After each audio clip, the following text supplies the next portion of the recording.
మేము స్కూల్లో తల్లిని తండ్రిని గౌరవించాలి, బాధ పెట్టొద్దు అని చెప్తున్నాం. ఎంతమంది పేరెంట్స్ ఇంటికి వెళ్ళాక టీచర్స్ కి రెస్పెక్ట్ ఇవ్వాలని చెప్తున్నారు? అది మేము క్వశ్చన్ చేస్తున్నాం. యాజ్ ఎ టీచర్స్ ని గౌరవించాలని వాళ్ళు చెప్పాలి, మోటివేట్ చేయాలి. మెయిన్ క్లాస్ లో సబ్జెక్ట్ కాకుండా చాలా సేపు మోటివేషన్ క్లాసెస్ కూడా తీసుకుంటాం. సో ఆ మోటివేషన్ అనేది ఈవెన్ పేరెంట్స్ కూడా తీసుకుంటే మీరు అనుకున్న చేంజ్ ఏదైనా రావచ్చు. ఖచ్చితంగా నేను ఇందాక కూడా చెప్పాను, అమ్మ నాన్న టీచర్ ముగ్గురు కలిస్తేనే పిల్లాడి జీవితం బాగుపడుతుంది. తల్లి గనక పిల్లాడి ముందు తండ్రిని తక్కువ చేస్తూ మాట్లాడితే పిల్లాడి జీవితం నాశనం అయిపోతుంది, తండ్రి విలువ పడిపోతుంది.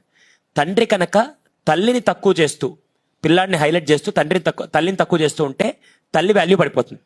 ఇదే తల్లిదండ్రులు ఇద్దరు, ఎరా మీ టీచర్కి ఇది కూడా రాదా, మీ టీచర్ ఏం చెప్పలేదా, మీ టీచర్ వేస్ట్ అనే డైలాగులు వేడుతూ టీచర్ని తక్కువ చేస్తూ మాట్లాడితే నేను హీరో అవుతా, కానీ అక్కడ ఆ అబ్బాయి దృష్టిలో టీచర్ వాల్యూ పడిపోతుంది. 200% ఇప్పుడు చాలా సందర్భాల్లో ఈ తల్లిదండ్రులు చదువుంది వాళ్ళ దగ్గర,